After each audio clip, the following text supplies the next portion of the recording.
Anemone holds her stomach as you approach. Does the air make you feel hungry all the time, or is it just me?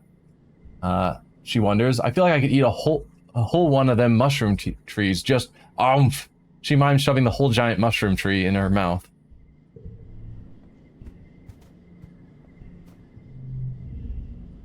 Selene, Tangent says, approaching you with purpose. We need to discuss my brother.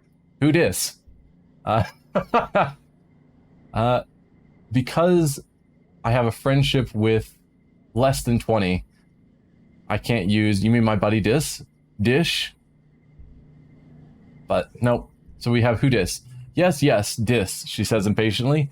I need you to figure out where he's been disappearing. Ever since we landed, I barely see him anymore. He doesn't even come home at night sometimes, and I... She trails off and looks at her feet. Well, I'm not on very good terms with my brother of late, but well, people are becoming worried. You get the feeling Tang is the one who's worried, but she doesn't want to admit it. I'll talk to him. He probably won't tell you, Tangent says angrily. Newton's apple, she swears. He won't even talk to me anymore. She sighs. You may have to follow him. I would, but everyone in the lab would know I was gone. No one cares where he goes during the day. So, trouble brewing between those siblings. Let's just talk to Dis, see if he'll tell us. You tell Dis that his sister Tangent wants to know where he's been disappearing off to. His eyes flit briefly to yours, then he stares vaguely off towards the engineering wing where his sister is reading on her holopalm between classes. He doesn't say anything. She's worried about you? If we had a better friendship, we could just ask him. You better tell me or else, or just leave him alone. She's worried about you. Yes, Newton's apple is a good curse for... You can tell Tangent is the very studious scientist sort of direction for her character. So yeah, Newton's apple is an amusing curse. But yeah, she's worried about you, Dis. She doesn't care about me, he says sullenly. Tangent's just worried she'll get in trouble if I don't come home one day. He scowls and picks at the hem of his sweater. She doesn't care about anything but her schoolwork. I'm not going to threaten him.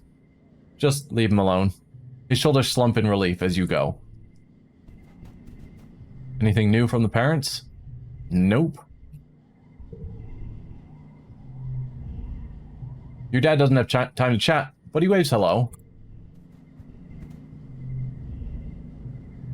Kyle is scratching at a stick listlessly in the dirt, seemingly uninterested in your presence until you get right in his face. Oh, hey, Selene, he says, mustering up a hollow smile. Sorry, I don't really feel like playing today. So it seems most people have started moving on. Oh, hi, Selene. Marzipan looks bored. My dad made me come out to get some fresh air. Don't know what's so fresh about it.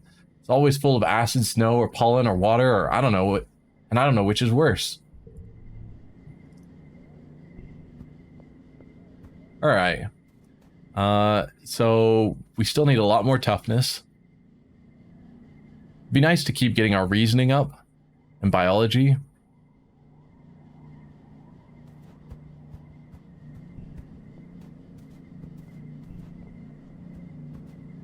Pseudonym is again pushing for dirt. He just wants us playing in dirt all day. Alright. Let's go shovel some more dirt. I mean, it's good kudos, good toughness. One thing to point out, any of these activities that show multiple skills that we get, whichever skill is top is the one that we'll get bonus points for doing a successful challenge. So we'll never get bonuses to the secondary skills. Dirt from Jorenda. Yep. Let's shovel some dirt. Ooh, it's a hot one. Shoveling under the punishing heat of the suns is sweaty work. You try and stay hydrated and take lots of breaks, but every day after work, you practically collapse into the showers and have to just wait for your strength to come back. It is the dust season where both suns are out. What can we do with this one? So we could get like 0, 1, 2. Something like that. Or we could put like something like that where we get a bunch of 1s in a row. That is clearly worse. We'll go, yeah, 0, 1, 2, 1, 1.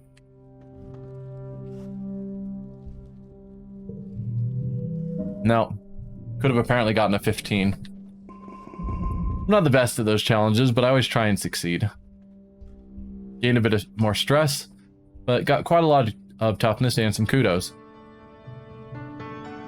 It's time for Vertumnalia. Udicott and the Council have called a festival to celebrate life here on the planet Vertumna.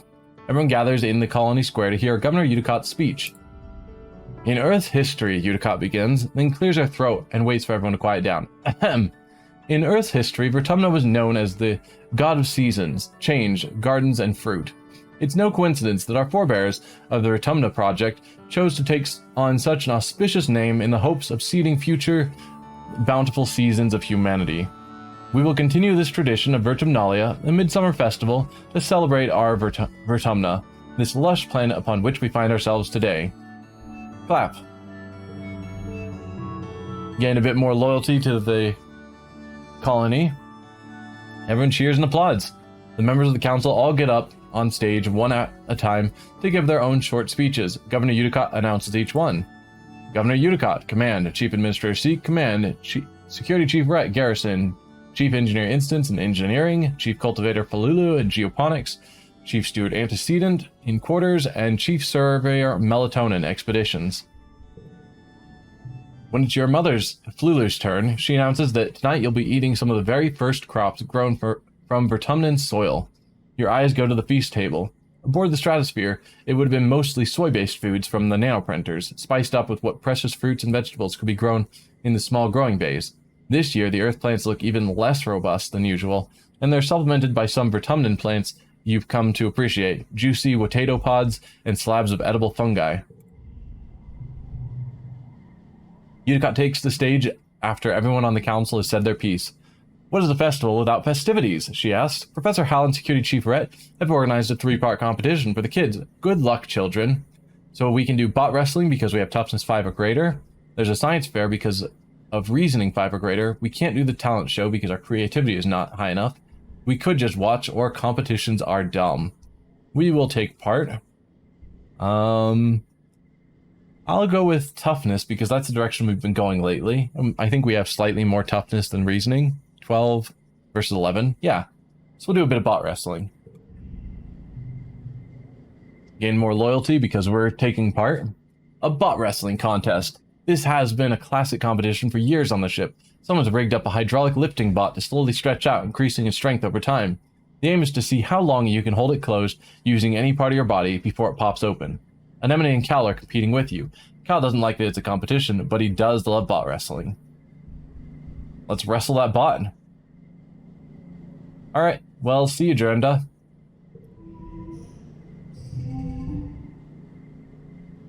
Alright. So we'll go with, say, 0, 1, 2. Actually, we'll use the yellow options. Gaining 10 points there. That goal of 41 is rough.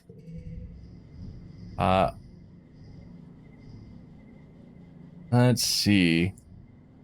We could go 0, 1, 2, and then just toss the 4 in. Sure. Oh, that's a bunch of zeros. 0, 0. Could do something like that. Or that even. I think that's slightly higher, yeah.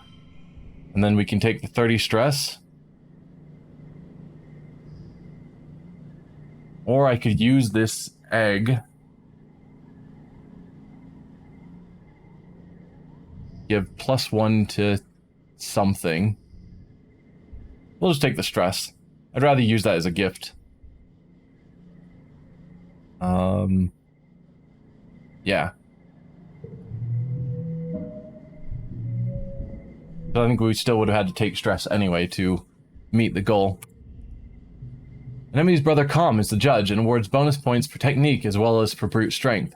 You sit on the hydraulic bot and use your weight at first, then switch to a bear hug when it starts to wobble and push you off the ground. You make it a full 5 minutes of increasing difficulty before it eventually springs from your grasp and scuttles into a corner, freed at last. You just barely edge out Anemone. She offers you her hand, then pulls it back at the last second before running away cackling. So we gain this new card. It's a 5-point card.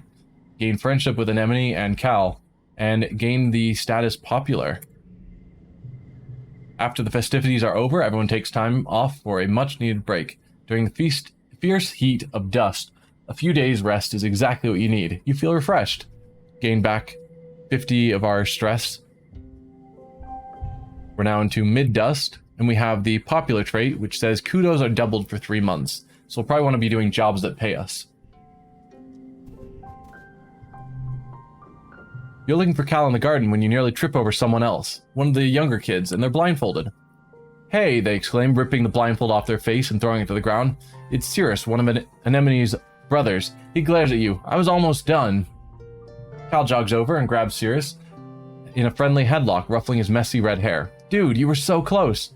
Cirrus stamps his feet and complains that you got in his way. It's not his fault, Cal says. He didn't know we were playing a game. Give me a sec. I want to teach him how to play.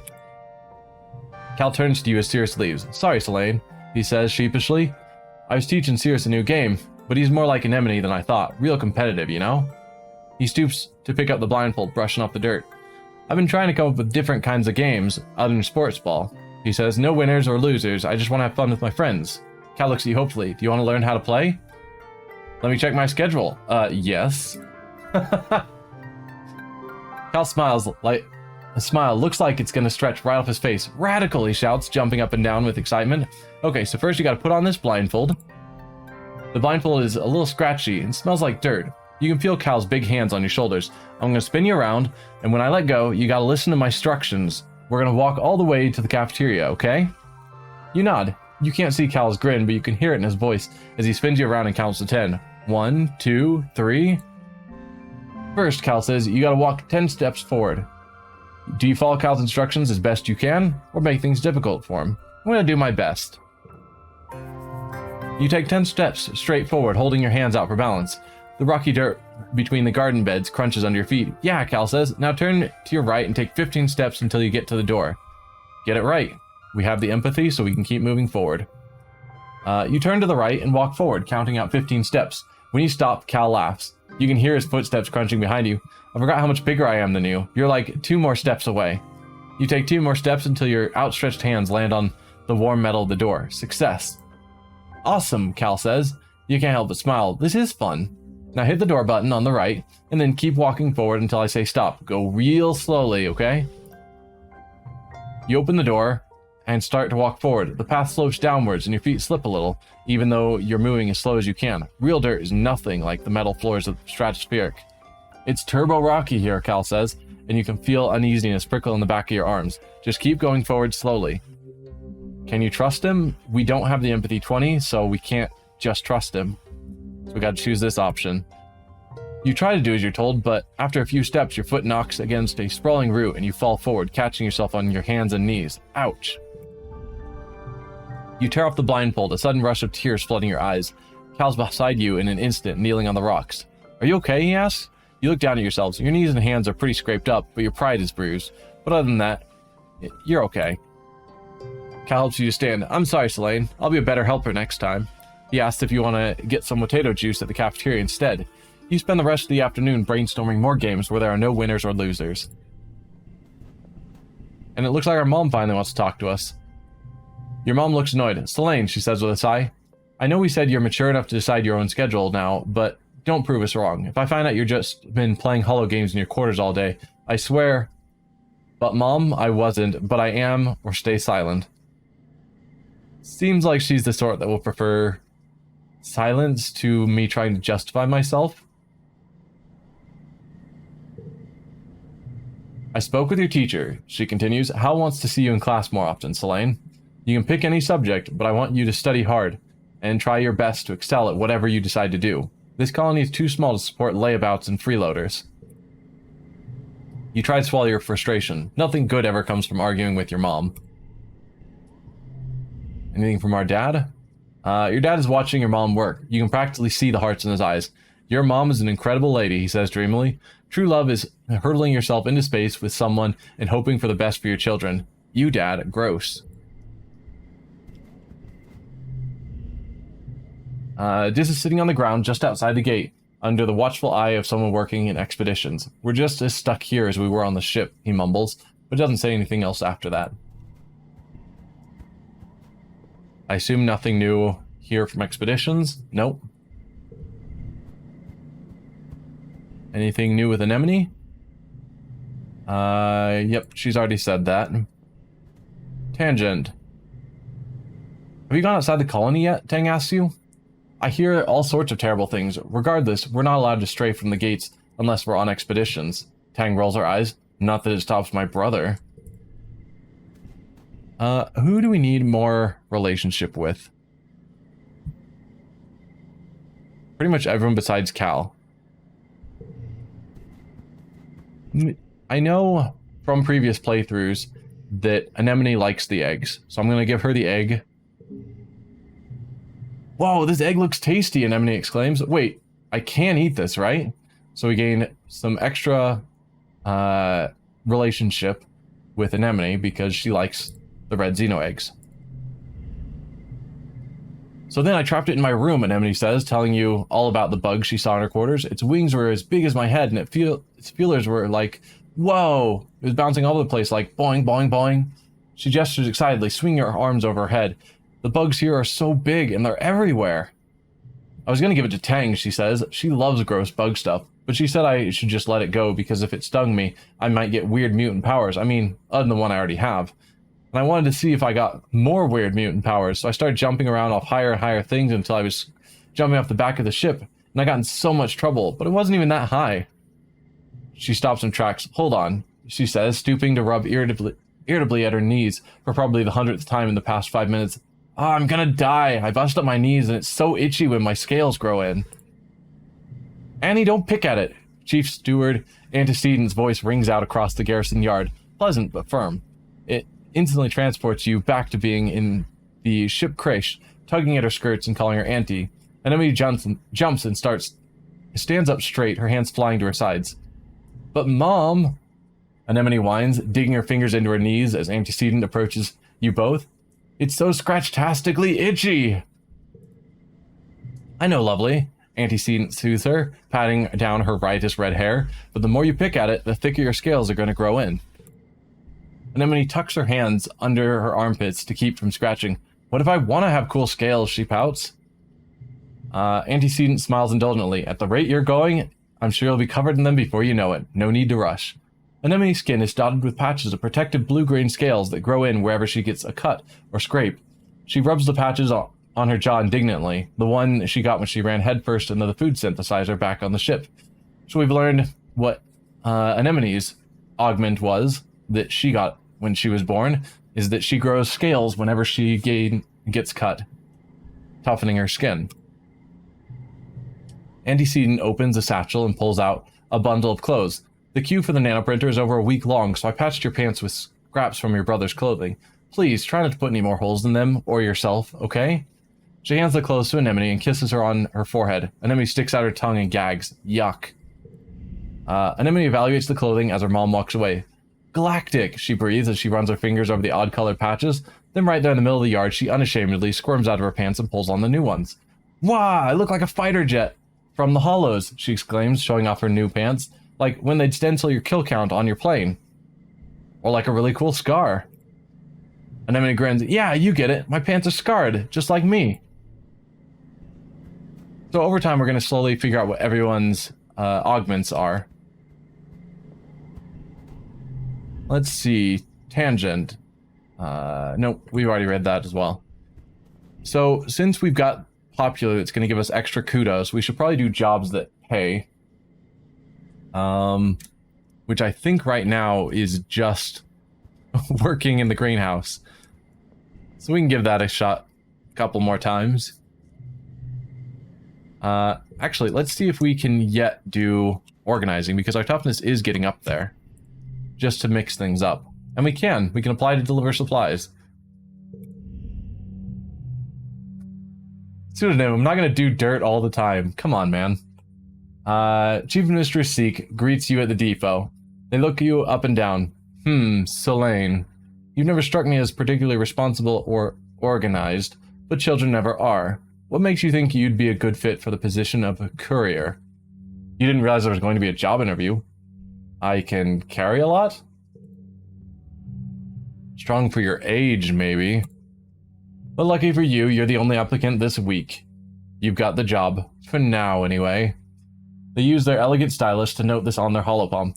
Come back in a few minutes, and you can help make deliveries. Yes, there will be kudos in it for you if you do it correctly. So, we could deliver supplies. It would boost our organization and perception, our friendship with Mars, and we get some kudos and some stress. But, because Pseudonym still wants to see us shoveling dirt, we'll do that this month. You join Cal at a particularly fragrant pile of compost. He's trying to use this hoverboard as a wheelbarrow, carefully pushing compost off it into a pile. Don't you just love this? Cal asks excitedly. Your hoverboard? Yeah, it's cool. Dirt? I guess it's okay. What, these stinky, rotted food scraps? He's probably talking about the dirt, but we'll say, yeah, your hoverboard is awesome, because I totally would want a hoverboard. No, he laughs. I mean, just this. He goes his arms, dirt encrusted up to the elbows, taking the entire greenhouse. We get to help plants and stuff and watch it grow. Even if we're just moving dirt around, we're still helping. Why do you like it so much? Well, he considers, I like digging holes in the dirt because it's so full of surprises down there. I found a worm. Wait, let me see if I can find her again. He sticks his hand in the compost and rummages around, his tongue sticking out of his mouth. I guess she got away, he says after a minute. She was real shiny, like a rainbow. Wait, he says, I just thought of a thing I like better. He shows his splayed hands, getting dirt under my fingernails. He laughs. I don't know why, but it's the best. Alright, we'll do deliveries next month. For now, I've got to pretend I can accomplish these various tasks. And this one actually seems relatively easy. So yeah, that's a max score. So we gained 12 kudos. And even more strength. Or toughness, rather. Anything new? Ah, we have a new item on the ground. A mushwood log. Nope, nothing new there. Problem is that sometimes they have new things they're saying. Like here. Your dad takes a big breath of air. Ah, this is real living, he says grandly. Sometimes I wake up thinking we're still hurtling through space on the Strato, and I'm just so jazzed when I remember we're here, on a real planet. He slaps you on the back. Never take this for granted, kiddo. So even though they don't have a talking icon, they sometimes have stuff to say. And so I want to talk to all of them, just in case. We've read that one. We've read that one.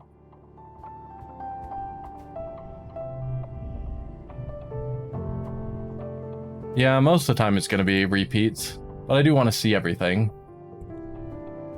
Just in case. I think that's it. So let's move on to deliveries.